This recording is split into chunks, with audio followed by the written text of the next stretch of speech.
There's no correct answer for which accent is acceptable and which one isn't.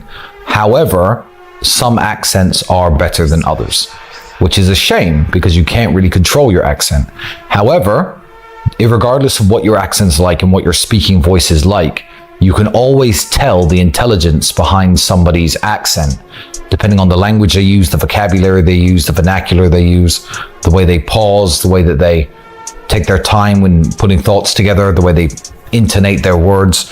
So I know very smart people who are Chinese, Nigerian, Indian, who do speak with their heavy accent. However, you know that there's a brain behind that accent. So if you're lucky enough to be born with a British or maybe an American accent and you're not using your voice to your full potential, it's one of those instances where you'll always get outpaced by somebody who's more obsessed than if you're born with natural talent. So if you're born with a BBC British accent, which I don't quite have, but I guess that would be the top rank of accents in the world in my opinion.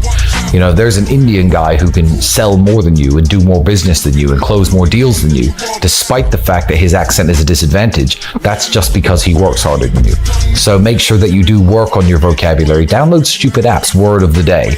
Read 20 new words a day and read what they mean, learn their definitions, try to include them into your everyday vocabulary. Yeah, you're really doing yourself a huge disservice if you don't try to maximize your speaking voice. The best way to cultivate your voice, besides expanding your vocabulary, to me, would be reading out loud. Take a book that you like, or a book that isn't something very simple, no children's books obviously, and read them out loud. It's an exercise that everyone used to have us doing in school. We probably don't understand why our teachers used to make us do this. However, the way that stories are written and the way that people speak in books and the way that sentences are put together, you can tell how it's supposed to be read.